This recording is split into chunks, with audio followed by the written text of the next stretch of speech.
अपने संस्कार से बनता है, बड़ा इंसान अपने कर्म से बनता है। ये सभ्यता पश्चिम सभ्यता है। वहां पर सुबह पति कोई और, दोपहर में पति कोई और शाम को कोई पति और। ये अंग्रेजों के यहाँ चला करती है परंपरा, और आज उस परंपरा को हमने अपना ली। ये दुर्भाग्य है हमारा। रात का समय शादी क्यों होती बताए? रात के समय मुगल हमारे यहाँ जब शादियां होती, अपने कुछ गुप्तचरों को भेज करके पता लगा लेते, जाके देख के लड़की कैसी है। रात के अंधेरे में शादी इसलिए करते कि कोई किसी को पता ना लगे, क्योंकि हम भयभीत थे, और चुपचाप से रात के अंधेरे में फेरे पाड़ कर कन्या को विदा कर दिया जाता। आज हम उसी परम पार्टी को लेकर के चल रहे हैं। आज भी हम रात में फेरे पाड़ते हैं। अरे भाई, ऐसे ही हमारे आचार्य रह गए। जब सूर्य उदय है नहीं, सूर्य आसमान में है नहीं, और हम फेरे खा रहे हैं। सूर्य की साक्षी में फेरे होते थे पहले। रात के समय कभी भी फेरे नहीं पाड़ते थे। आज कौन से देवता को मना रहे? एक तरफ तो कहते हैं कि भाई सारे देवता रात में सहन करते हैं, ठाकुर जी के पट लगा दिए, भोग लगा दिए, सो गए। फिर आप रात्रि में कौन से देवता को मना करके फेरे पड़वा रहे? किसको बुला रहे हैं आप?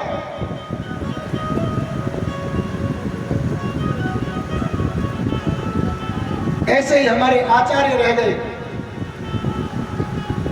हमने अपनी मर्यादा स्वयं त्याग दी। इन चीजों को समझिए। जब हम रात्रि के समय गंगा में स्नान नहीं कर सकते कि वरुण देव को कष्ट होगा, तो आप कौन से देवता को बुलवा के वहां वरुण देव की पूर्ति करा रहे रात्रि में?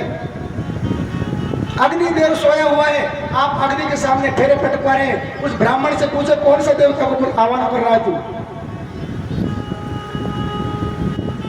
लेकिन समय का प्रभाव है। उन कुरीतियों को आज हम लेकर के चल रहे हैं।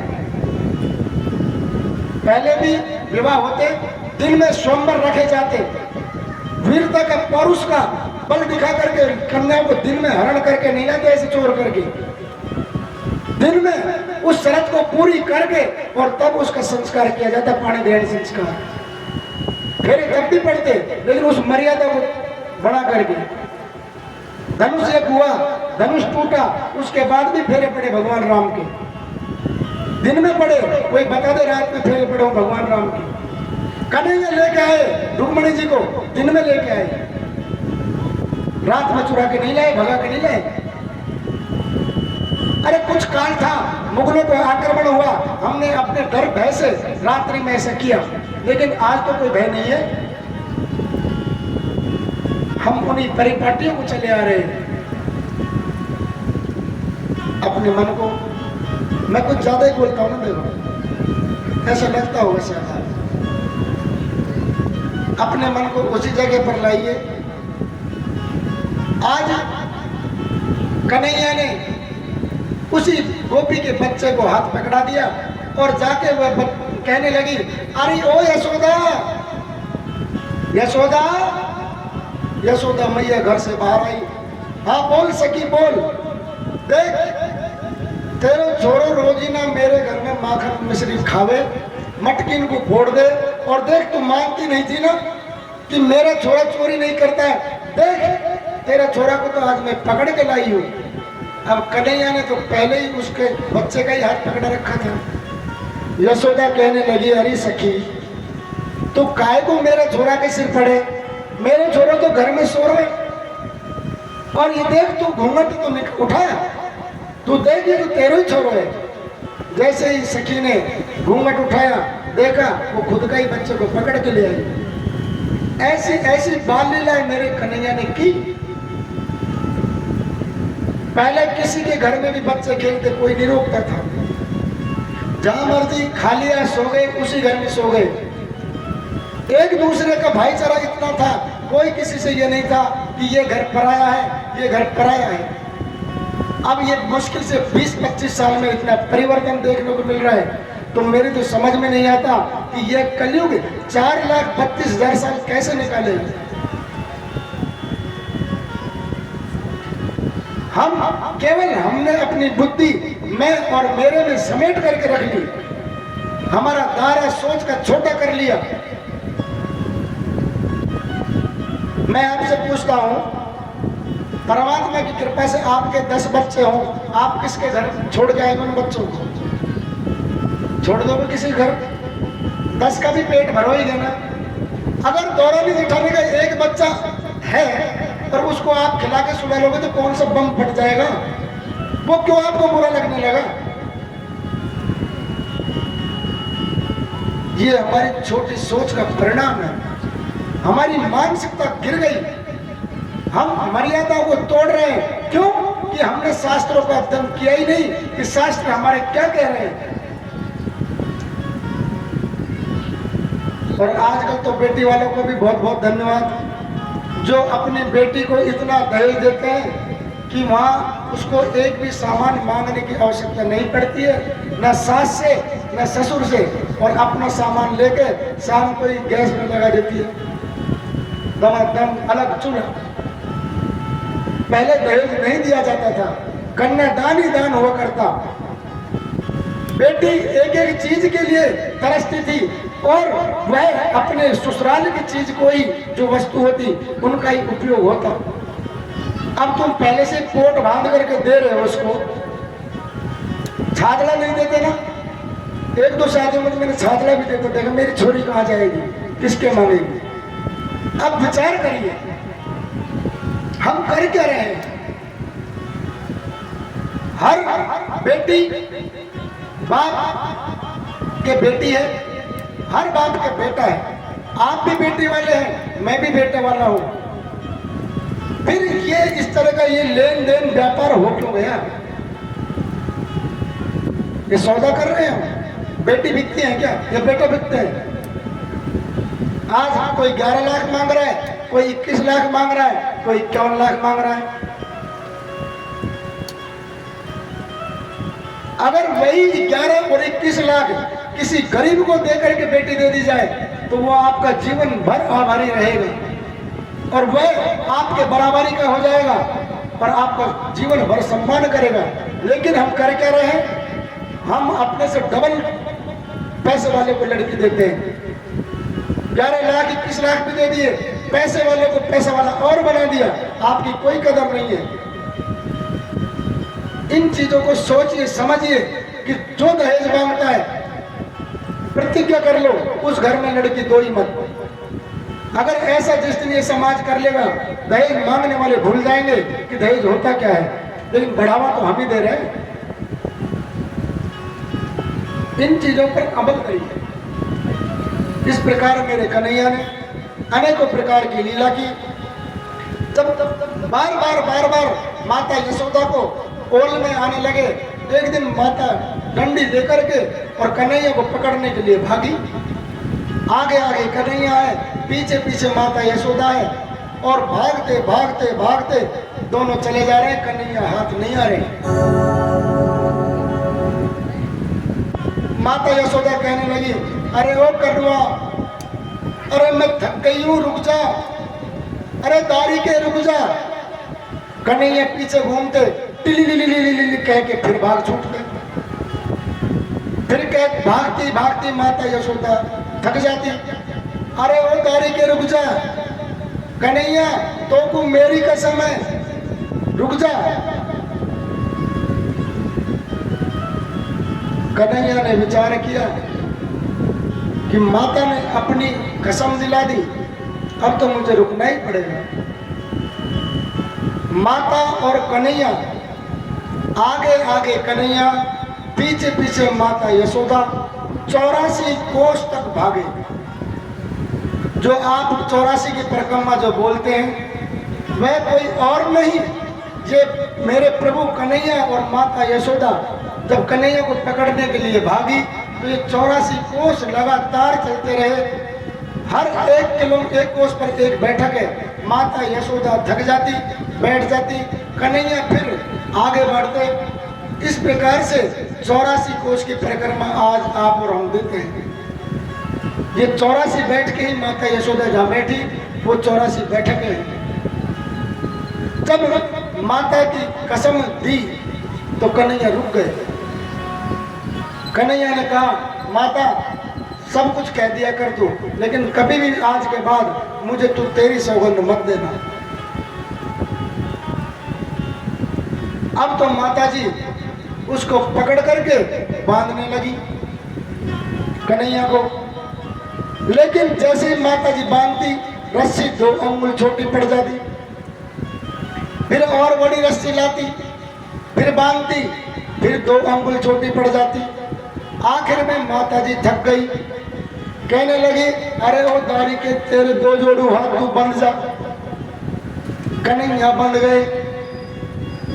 अब आप यहाँ एक प्रश्न उठता है कि जितनी भी बड़ी रस्सी लाती माता तो वो 2 अंगुल छोटी क्यों पड़ती? इसलिए छोटी पड़ती, माता जी में 2 दोष थे, मद और अहंकार। अहंकार और मद भगवान को प्रिय नहीं है। और जैसे ही माता जी ने हाथ जोड़ के सेल्फ इज द सरेंडर किया तो कन्हैया ने विचार कर लिया कि माता जी का अभिमान चूर हो गया है, अहंकार चूर हो गया है और मेरे प्रभु बन गए। कहने का मतलब यह है, आप अहंकार से परमात्मा को नहीं पा सकते। आप अगर पाना चाहते हो, मुझे पाना चाहिए, तो परमात्मा के यहाँ पर बिल्कुल अहंकार को, घमंड को दूर रख करके जाइए, तब कहीं जा करके आप पर परमात्मा की कृपा होगी। कन्हैया बंध गए। माता जी ने लेकर के मूसल के बांध दिया। माता जी अपने कार्यों में लग गई। जसोदा के कुटिया में, महल में 2 वृक्ष खड़े हुए थे। माता जी अन्य कार्यों में लगी, कन्हैया को ऊखल के बांध दिया। अब तो कन्हैया धीरे धीरे करके ऊखल को खींच रहे हैं और उन खड़े हुए दोनों पेड़ों में ऊखल को फंसा लिया। और जैसे ही कन्हैया ने जोर किया, दोनों पेड़ उखड़ करके धड़ाम से जमीन पर गिर गए।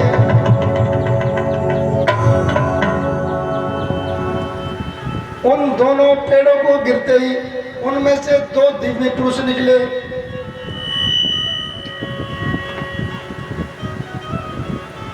वह दोनों पुरुष और कोई नहीं, कुबेर के पुत्र थे, मणिग्रीव। वह दोनों पेड़ यमला अर्जुन के पेड़ थे। उनका नाम, एक का तो मणिग्रीव था और दूसरे का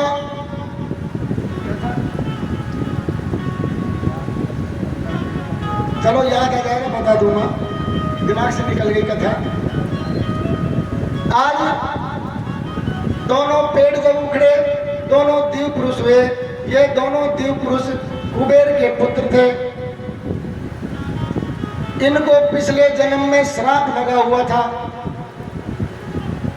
एक बार दुर्वासा ऋषि नदी के किनारे से जा रहे थे। ये दोनों भाई अपनी पत्नियों के साथ स्नान कर रहे थे और उनको देख करके पत्नियों ने तो अपना शर्म से पल्लू नीचा कर लिया और ये नग्न अवस्था में ही खड़े रहे। इनको श्राप दे दिया था कि जाओ, आप जैसे वृक्ष खड़े हैं ऐसे दोनों भाई खड़े हैं, आप जाकर के अगले जन्म में दोनों पेड़ बन जाओ। श्राप के कारण दोनों पेड़ बने। और जब इन्होंने हाथ जोड़कर ऋषि से विनती की तो उन्होंने आशीर्वाद दिया कि आपको श्री कृष्ण के पैरों के छुअन से आपका उद्धार हो जाएगा। इन दोनों भाइयों का नाम नल, कुंवर और मणिग्रीव था। आ गया याद। बड़े का नाम नल कुंवर था और छोटे का नाम मणिग्रीव था। आज दोनों भाइयों का उद्धार हुआ। इस प्रकार से मेरे कन्हैया ने ऊखल लीला की।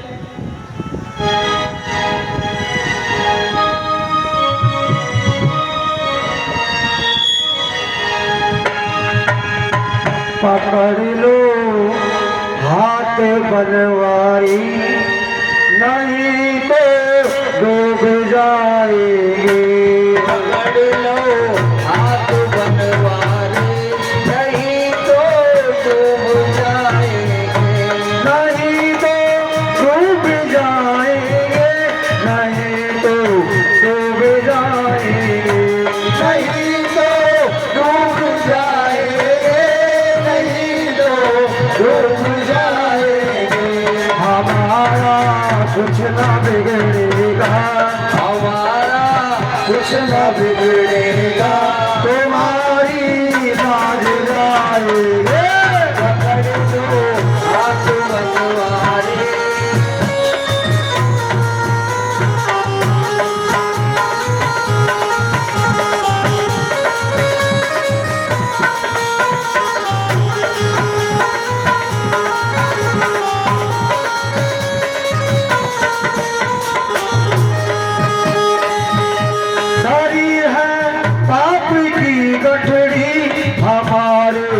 सर पे ये भारी धरी है पाप की गठरी हमारे सर पे ये भारी।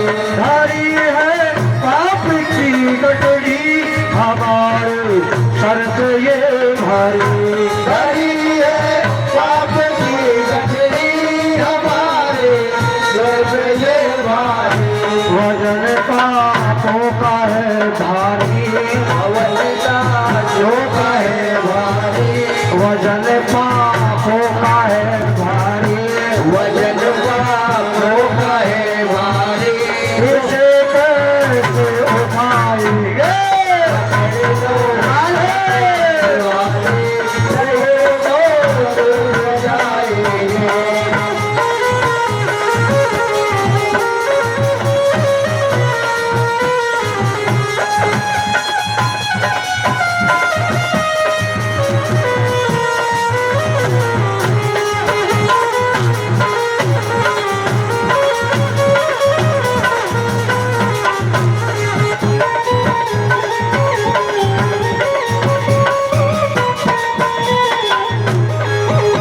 तुम्हारे ही भरोसे पर जमाना छोड़ बैठे तुम्हारे ही भरोसे पर जमाना छोड़ बैठे।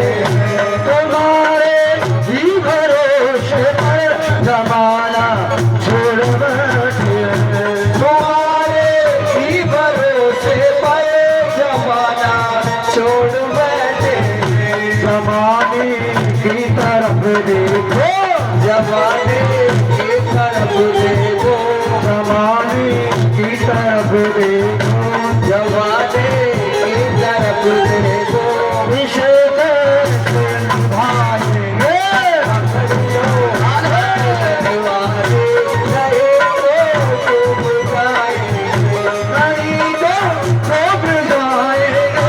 नहीं तो डूब जाएंगे नहीं तो डूब जाएंगे हमारा कुछ ना बिगड़ेगा हमारा कुछ ना बिगड़ेगा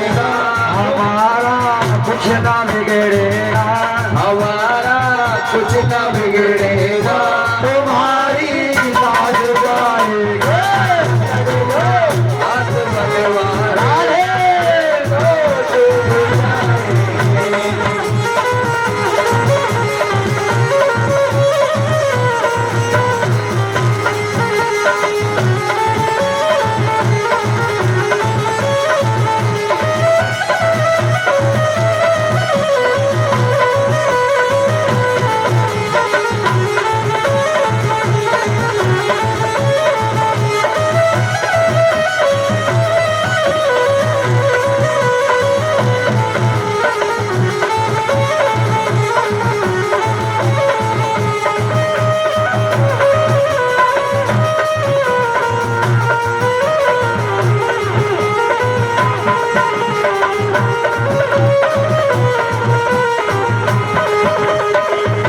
हंसी है भौर में नैया प्रभु अब डूब जाएगी हंसी के पवन में नैया प्रभु अब डूब जाएगी।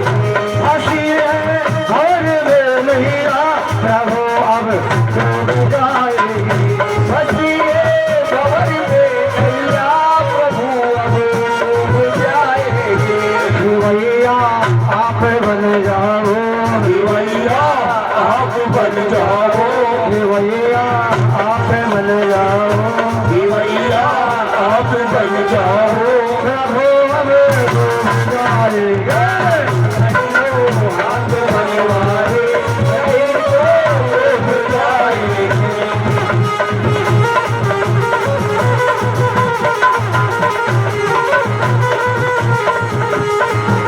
दरवाजा दरवाजा दरवाजा खुला छोड़ी आई शाम तेरे मारे दरवाजा खुला छोड़ी आई शाम तेरे मारे दरवाजा खुला छोड़ आई शाम तेरे मारे। शाम तेरे मारे घनश्याम तेरे मारे शाम तेरे मारे घनश्याम तेरे मारे। श्याम तेरे मारे घनश्याम तेरे मारे शाम तेरे मारे घनश्याम तेरे मारे। दरवाजा दरवाजा दरवाजा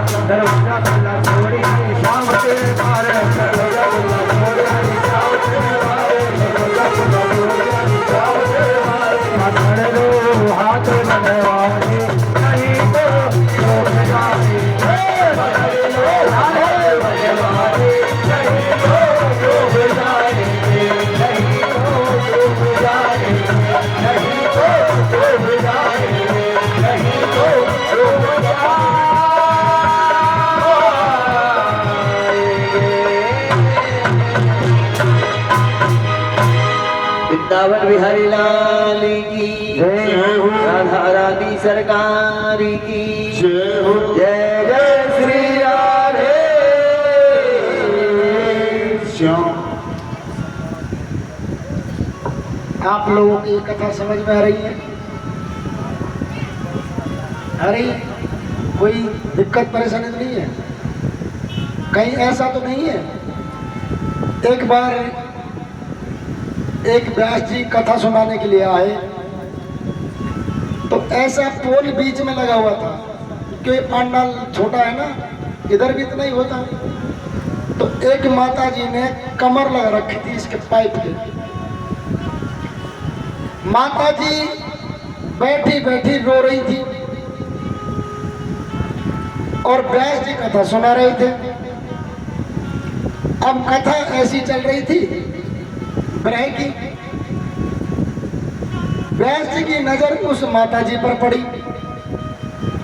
तो देखा माता जी को तो दोनों आंखों में से आंसू आ रहे। व्यास जी ने विचार किया कि भाई मैया के तो बहुत जोर की कथा समझ में आ रही है। देखो भाव में कितनी भीन हो रही है, भाव वियल होकर के और दोनों आंखों में से आंसू आ रहे हैं। व्यास जी और सीरियस कथा करने लगे कि और मैया रोए। आखिर मैया जब रोते हुए बंद नहीं हुई, व्यास जी ने किसी को भेजा कि मैया से पूछो ये इतना रो क्यों रही है। बोले मैया तू रो क्यों रही है? बोले लाला मैं या मारे रो रही हूँ कि तेरे इतनी बड़ी बड़ी दाढ़ी है। व्यास जी की दाढ़ी थी तो जब व्यास जी बोलते तो वो दाढ़ी ऐसे हलती। तो बोले मैं तेरी दाढ़ी को देख कर रो रही हूँ। बोले क्यों, दाढ़ी ने क्या कर दिया? बोले तेरे जैसी दाढ़ी वाला मेरे एक बकरा था और उसके भी दाढ़ी थी। जब वह चरता ना तो उसकी दाढ़ी हिलती। आज जब तेरी दाढ़ी हिल रही है तो तुझे देख करके मुझे बकरे की याद आ रही, इसलिए रो रही है। तो कहीं ये तो नहीं कि आप ऐसे भाव कर रही हो, मैं कथा सुना रहा हूँ और वो बकरे वाली बात हो रही है। फिर भी अगर कथा समझ में नहीं आए, आपका बच्चा हूँ, आप मुझसे कहें मैं और सुधार करूँगा। भाई आप लोग ही निखारेंगे मुझे क्या पता मैं कहाँ गलत हूँ। सामने वाला बताता है कि आप यहाँ गलत हैं, आप बताइए, निसंकोच होकर के बताइए। वैसे मैं अपनी तरफ से पूरी कोशिश कर रहा हूँ लेकिन फिर भी कमी रही जाती है। अपने मन को उसी जगह पर लाइए।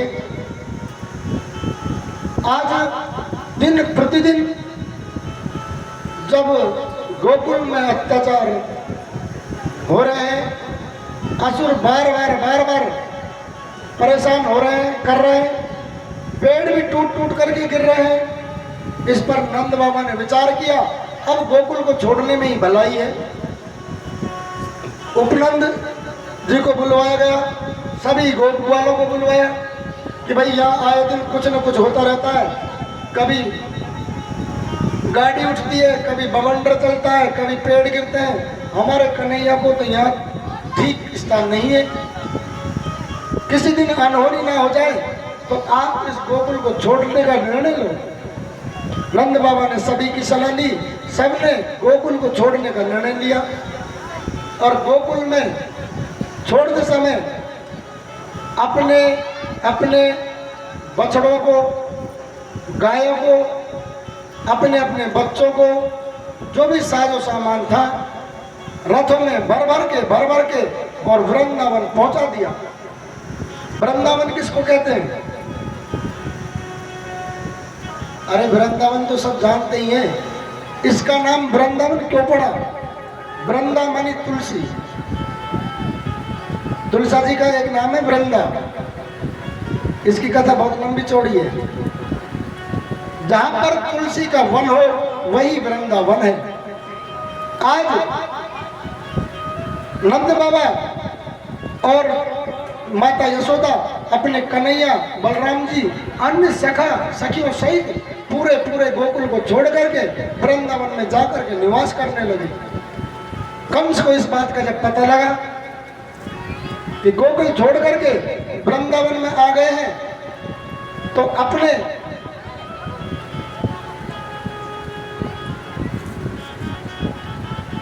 और सहचरों को आदेश दिया, आप लोग जाइए और उस बालक को ढूंढिए। वह बालक कौन है?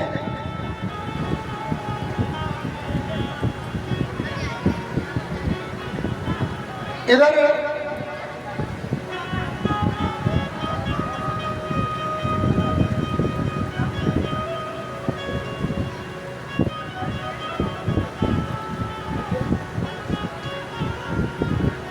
एक बार की बात है, ध्यान से देखना सुनना।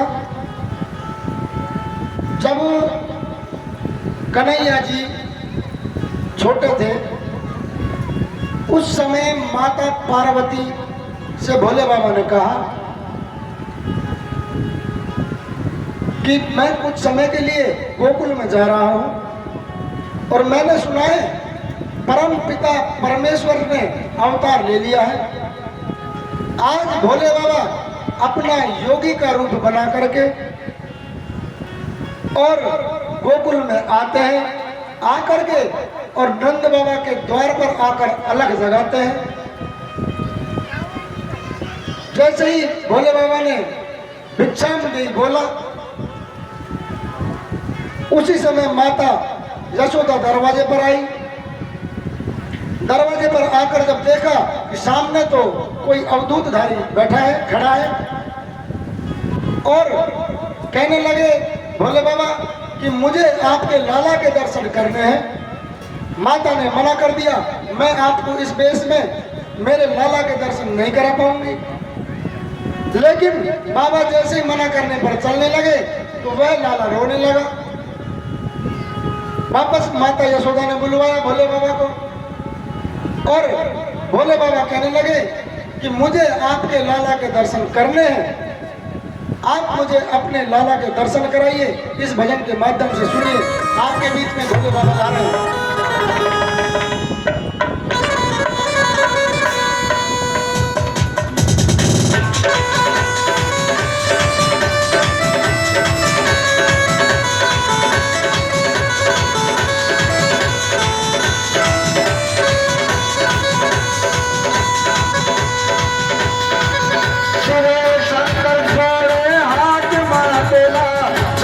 दर्शन करवाए देवो हन की सूरत दिखलाए शिव शंकर जोड़े हाथ बदला राजे दर्शन करवा देवो हन की सूरत दिखलाए मोहन की सूरत दिखलाए रे, मोहन की सूरत दिखलाए रे, मोहन की सूरत दिखलाए देवो हन की सूरत दिखलाए रे।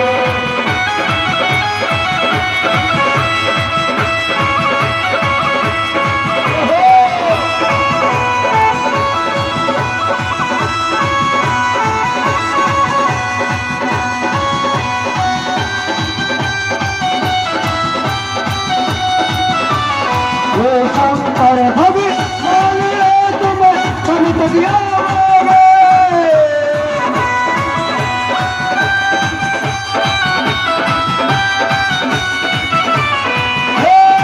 भोले जी अब दरस दिखाओगे, ओ भोले जी अब दरस दिखाओगे।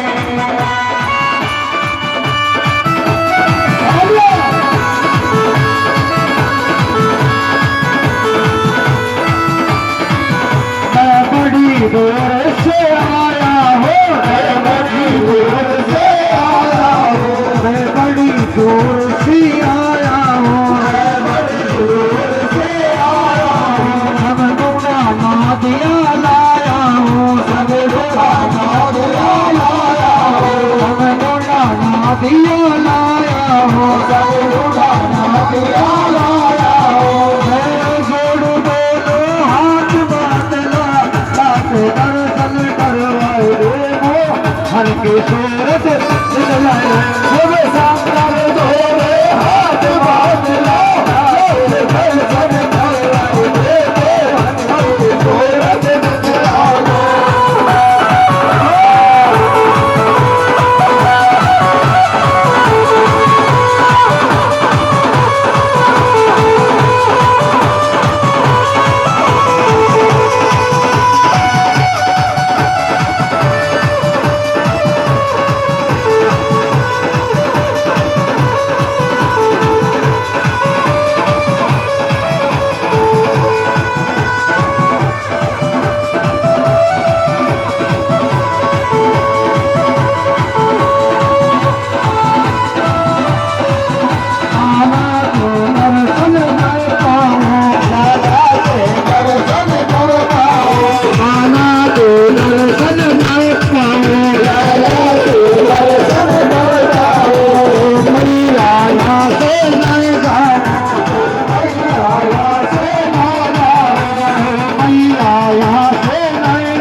हर की सूरत दिखलाए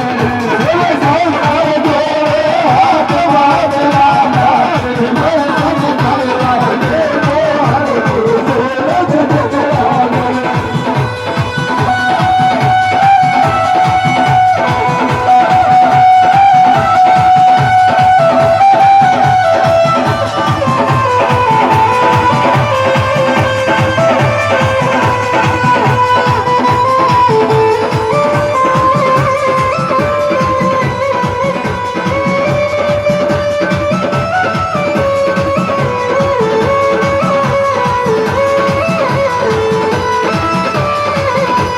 नाग भयंकारी यज्ञदल में नाग भयंकारी यज्ञदल में नाग भयंकारी यज्ञदल में नाग भयंकारी जय देव करे है बलवारी जय देव करे है बलवारी जय देव करे है बलवारी जय देव करे है बलवारी हाथ बादला दर्शन करवाए हर की सूरत दिखलाए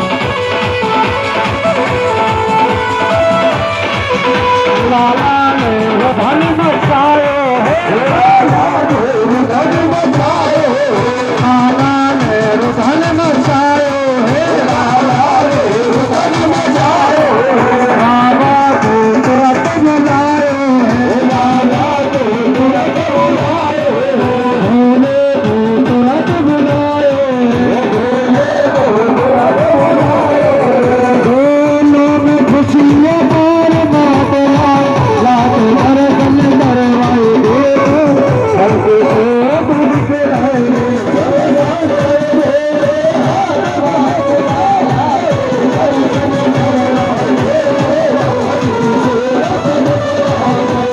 हर की सूरत दिखलाए कान्हा की सूरत दिखलाए संत जोड़े हाथ मातेरा रात दर्शन करवाए हर की सूरत दिखलाए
सभी माता बहनें अपने अपने स्थान बैठ जाएं। जिन्होंने भगवान का पूजन नहीं किया है पूजन कर लें।